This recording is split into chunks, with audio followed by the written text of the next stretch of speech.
Recapping basketball with Baylor out, Tennessee out, Auburn out, Michigan State out, Wisconsin out, Illinois is out. You have Iowa State and St. Peter's. Those are your Cinderella stories. Now, I look at Iowa State, and I guess the amazing part is, how did that program go 2-22 last year? Didn't win a conference game. And here they are in the Sweet 16. St. Peter's, I think it's St. Peter's was located in South Dakota or upstate New York, that we might look at them differently. They'd be cuter, let's put it that way. St. Peter's is in Jersey City, right across the river from New York City. So you probably think, well, they got all that talent around there. New York City basketball, even New Jersey basketball. But St. Peter's is there in the Sweet 16, and so is Iowa State. I watched a lot of the Michigan State-Duke game because I'm watching thinking, is this Coach K's last game? And not that it became bigger than the outcome of the game, but it's close because Michigan State going toe-to-toe, and Tom Izzo always does well in the tournament, and Coach K and the Dukies were holding on for dear life there. But, you know, this is a situation that's different because we don't know when Coach K's career is over. I don't know if John Wooden made it official that he was coaching his last games when he was at UCLA when they won the national title. He retired after winning that national title in 1975. But I don't remember, I don't think I was old enough to remember, or that, you know, back then, I don't know if you had this sort of farewell tour. But I don't know if Coach announced that this was going to be his last tournament run. And maybe he did, but this is a big buildup here with Coach K. Here is Mike Krzyzewski after the win yesterday against Michigan State. I'm incredibly proud of my guys. You guys were terrific, man. I'm really proud to be your coach. You know, that it had nothing to do with coaching in those last 4 or 5 minutes. It all had to do with heart and togetherness. And they followed their hearts, and God bless them. You know, we're in the Sweet 16. So you can ask them questions. He's emotional in a win. Here's Tom Izzo, Michigan State head coach. An average team without a lot of heart might have just drifted into the sunset. And I thought they reached down and in Mike Krzyzewski fashion and did an unbelievable job of kind of taking it at us, and we just didn't have enough left. You know, Coach is always gracious. He's a good guy, like Tom Izzo a lot. You know, he's probably got mixed emotions there as well. You're facing Mike Krzyzewski. You faced him before. I think Michigan State has been bounced from the tournament. Let me see if I have this stat. Mike Krzyzewski has knocked Michigan State out of the tournament 5 times. Jeez. So if you're Tom Izzo, it's like, all right, they've got me 4 times, and I'm on the ropes here, maybe getting knocked out again. But maybe I'm going to be the guy knocking Coach K out of the coaching ranks. But, you know, interesting. You know, the tournament hasn't changed, the structure of the tournament. I do think that the regular season doesn't mean much to us.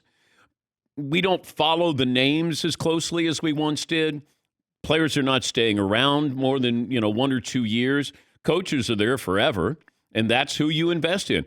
Like Jay Wright at Villanova, right? You don't know who's on Villanova, but you know they got Jay Wright, and therefore you invest in Jay Wright. Tom is at Michigan State. There are certain coaches where you go, that guy wins. And you might look at Rick Barnes at Tennessee and go, no, he doesn't win. Certain coaches you invest in come tournament time because they know what they're doing. And you can make a case that these coaches, some of these coaches who survived, have been there before, and certainly helps out the case, to advance. And, Coach K talked about this. This wasn't about coaching. It's about the players doing something in the final 4 minutes. Now, he might be being humble there, but a lot of it comes down to, can you make free throws? Do you have a point guard who knows what he's doing? Do you not make stupid mistakes? And that's what Duke was able to do. And that's all it takes. Ask Arizona. You just want to survive. And you're going to, it feels like every tournament, every team who wins a national title, there's always a moment where you go, they could lose. Earlier in the tournament, they could lose. And you just survive that one time, it feels like. And that's probably what's going to happen this year with the eventual national champ. All right, Seton, what kind of poll question do you have? By the way, our stat of the day brought to you by Panini America, the official trading cards of the DP show. Did North Carolina's Brady Manick deserve to be tossed from the game against Baylor? Okay. I'd say no. I think that they let them play. You know, as players, you're looking to see what they're calling and not calling. And, you know, the elbow is up, but I think it was a physically called game. And I would probably put the onus or the blame on the officials that you let it kind of get to that point. But I would say, no, I wouldn't have tossed it. It feels kind of tough, though, to accidentally elbow somebody that hard in the face. Yeah. I mean, I know it's a controversial call, but I kind of feel like he should have gotten tossed. Okay. Yeah. I saw it. It's aggressive. But these guys are 6'9", 6'10", so your arms are up. You know, it's not like it's a 5'5" guy that you elbowed. You went down low and elbowed him. I think your hands are up. They're out. And, you know, would I have whistled him for a foul? Yes. But if you're going to toss him, I mean, to me, it has to be pretty egregious. You're going to toss somebody from a game. But if it was a 5'5" guy, I would be like, oh, I get it. That's how he elbowed him in the face. Instead, he elbowed a gigantic dude in the face. Yeah, but they're similar heights. Their elbows are going to be there right in his face. Well, no, because I feel like you have it exactly backwards, actually. Okay. If it's harder to elbow somebody at equal height, you have to have your elbow all the way up. Rather, if the guy was short, you could elbow him all the time in the face. Yeah, but you're taught to box out with your arms up, not down. So his arms were just up, and therefore his elbow is going to hit you right in the face. Let's do a reenactment here. Okay. All right. Are you going to elbow me in the face, or am I elbowing you in the face? Because that's going to determine the... Well, because I don't think he should have been tossed, so I will play the role of the North Carolina player, saying I shouldn't have been tossed for elbow. Oh, sorry, okay. Steve. Yeah, gotcha. Yes. Gotcha. Oh, by the way, pie to the face day, Yeah. Marvin. Yeah, Mr. Yukon Husky takes a pie a little bit later on, kind of dressed down today, didn't you there, Marv? Yeah, I'm prepared for today. Okay. I don't want to wear it like, oh, let me wear my new stuff from Express or Link Soul. Like, nah, no thanks. Oh, yeah.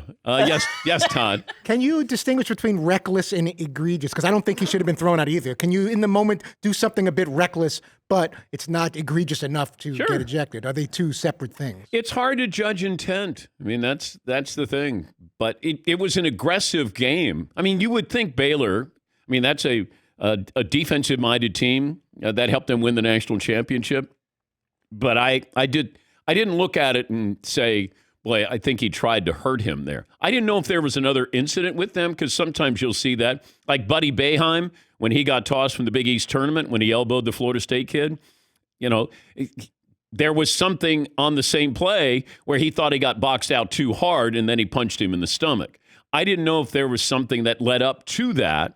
That's what I'd be curious about. Because if there was, then it might have been retaliation there. Yeah, Paulie. But that Baylor turnaround was like a body switching movie. God. I think they scored 51 points in the second half. It is silly. Don't you find that fascinating when you're watching a game? Like, wow, this team's getting housed. It's over. I'm going to collect at this window, and then all of a sudden it just goes the completely opposite. I'm getting text messages from friends, and because I said, you know, I love North Carolina, and you know they're blowing them out, and I'm like, yeah, you called it North Carolina. I stopped watching. Next thing I know is nice call on North Carolina. And I go, wait, what just happened? Turn on the TV and I went, oh my God. They had a 25-point lead. TCU, Arizona. I got Arizona winning it all. But you know what? TC, hold your head high. You got a gripe, because I would have called a foul there at the very end. 2 seconds to go in regulation. I would have called a foul on Arizona. Yes, It's a real shame that they're knocked out of the tournament, because TCU is a fun team to watch. Yeah. This program brought to you by Real Credit Card Questions Require Real People. Somebody who understands your issues, works to resolve them with you. That's why Discover offers helpful U.S.-based representatives available 24/7. Discover exceptionally common sense. I also wondered about this, and maybe I can hear from a referee or former referee, like, why do you do it? Because you never win right? Nobody says great job. You get yelled at constantly. And even some of the calls, there was a technical call in the Illinois game that was a bad call. There's a couple of bad calls, but you expect that. And they do a great job most of the time. It's just those small, and the proliferation of gambling, now everything is viewed through a different lens. But, understand they don't get the benefit of replay when they make a call, like at the end of the Arizona game. They have to call it. We get to see all the angles, and we're like, how did you miss that? But I'm curious, as an official, why do you do it? Is it a power trip? You like being involved in the sport? Great exercise? You enjoy the clothing? Like you just like a striped shirts and tight pants? You just want to get your steps in for the day, so you're going back and forth. Yeah. It's a good workout. I don't know. And look, I had run-ins with officials, and I told this story that this longtime legendary official in Cincinnati flipped off my father during a game. Actually put his hand behind his back and gave my father the finger. Now, that's a veteran move there. Because nobody saw it except for my dad, and my dad, he thought it was wonderful. He's like, I got to that official. He flipped me off. Yeah, Paul. Do you think there's any college or pro basketball coaches who go the opposite tactic and just talk nicely to the officials, lavish them with praise? Like Brad Stevens, remember him at Butler? Yeah. He seemed like a guy who never yelled at the officials. He seemed like he was discussing things with the officials. And he was a very successful guy. It seems like yelling is counterproductive to your goal of getting calls or getting your team a win. Brad Stevens reminds me of Jim Parsons, played a college basketball coach from The Big Bang Theory, Sheldon. Excuse me. Come here.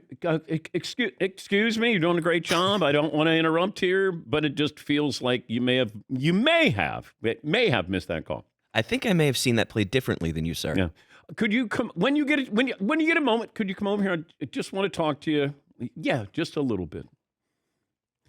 Yes, Todd. If you're an official, do you like instant replay? Well, if your goal is to get the call correct, you don't want to leave an arena or a football field and you didn't get the call correctly. It's like when the Saints played the Rams in the playoff game and they missed the call and they had the opportunity to get the call correct. That's when it's bad. You can miss the call. I think officials have a hard time having somebody tell them that they missed the call. But your job is to get the call correct, no matter what. And I think if we had used replay, then you would have saved those officials from themselves in the Rams-Saints playoff game. But ego, I think, gets involved in this, where you're like, no, I saw it. Nope, I got it. I'm in charge. Yeah, and no, you missed it. You missed it. Yeah, Todd. You want to get it right, but imagine any other job or walk of life where you're constantly being second-guessed. Literally, every little thing you do, it could be looked at over and over again in 1,000 different angles to show how you screwed it up. That's got to be really rough to have that kind of job. I know that's what you signed up for, but Well, we do that to you. that's true. And I've learned to live with it somewhat, but I'm still having, I have my moments. Yeah. But that's got to be hard. And we have the benefit of replay. We do. Playing back slurred speech and everything. Your slurred speech. Yeah. I don't He know. wasn't even sure if he should have shown up. To be fair, I think Todd brought this up. Now you. We're picking right back up where we left I off, walked unfortunately. right into that. Yeah, Todd. Sorry, you walk right into it. I mean, I asked for it. That's all right. yeah.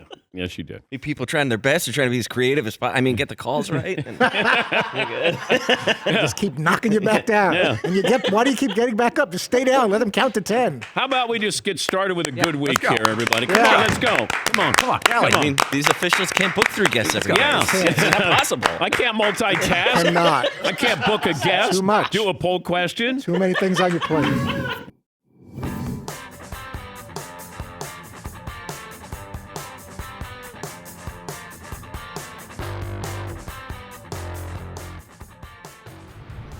So am I manic? Right, Okay. a North Carolina guy? Okay. And then you're right there? Yeah. And then Don't break my nose. Someone at the line? someone at the line. Marvin? Marvin's at the line. Shooting 2. So Shooting 2? All right. But he didn't like just do this. He kind of went more like a that. And I think this motion was the problem. You gotta do it to someone though. You gotta do it to somebody. I thought it was more of a. I didn't quite Like have that. it as like this. You know, it was more of a get off me. That kind of thing. No, but I think you go like this. You're doing jazz hands. Yeah. How did you get that rebound? I went like this. But did he have, Welcome to Broadway. did he have an angry facial expression? I thought he kind of did. How it did you like- get? I think I don't think he had an angry I think facial it's when I'm dancing to Frozen, and then I like to do like that. 2, 3, 4. You gotta do this one. All right. See, I thought we were going to have a musicals. serious discussion. You know it's and gonna- this is the kind of nonsense This I one, you deal gotta go with. this one. It's divided. You start It's up and three. down. 4. Right, Marvin? Remember before you start. Oh, before you start, you're cardboard? trying to. There you go. Okay. Yeah, All Oh, right. Okay. I shan't. I got to throw it on my cardboard, man. I want to hurt my back. I shan't. Oh, you get the cardboard on there? Yeah, you You're got like, it. oh, You get the All right. oh, yeah. Okay.